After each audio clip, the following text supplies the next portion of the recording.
So there's like what I call threats from above. So threats from above are like hyperscalers, cloud companies, big AI labs, right? So one of the catalysts people keep pointing out is like Anthropic came out with their own legal tool, right? OpenAI released a health tool. So the Right. idea that like these AI companies could potentially create something compelling enough to like really absorb and capture a lot of the market away from a public SaaS is a very real threat. This isn't Correct. like a made up thing. It's like it's Correct. actually They're going to go something. after the largest TAM possible, which is like health, right? Like I have no idea if OpenAI Health has worked at all. I have no idea if they have any users, but they have a lot of money, a lot of resources, a lot of awareness. Like they could do it. So it's a believable threat. So that's one. Threats from above, right? And there's a million of them. We could talk infinitely about it. Then you have what I call threats from below.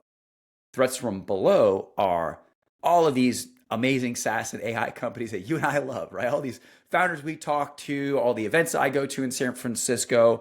There are so many people doing really compelling stuff, and they're doing it with like less resources than ever. They're scaling faster than ever. Those companies are real threats to incumbent, large scale, public SaaS. And so you described it right, like, I mean, your company's example, right? You've been vibe coding since I guess its inception. You don't need all kinds of developers to create all the software and things that you're doing. Like it's an impossibility like a couple of years ago. Yeah, 100%. All So right, so like, threats from below. Wait, I got one more. Threats from inside. So the threats from inside, meaning inside the customer, is that teams and like you were describing, product managers, people are going to just vibe code their own tools. right. Malt bots are going to vibe code their own tools. So how much of that is going to eat into the public SaaS market? So everyone's correct that like, oh, it's not going to replace Salesforce overnight. They're not going to rip out some really important supply chain software. They need security, but there's all these arguments for like why public SaaS is going to exist, and they will exist. But it's not clear they will be able to sell as much software going forward. Because internally, like, we just kind of vibe code this thing. We don't really need it. Maltbot vibe coded it. We don't really need it.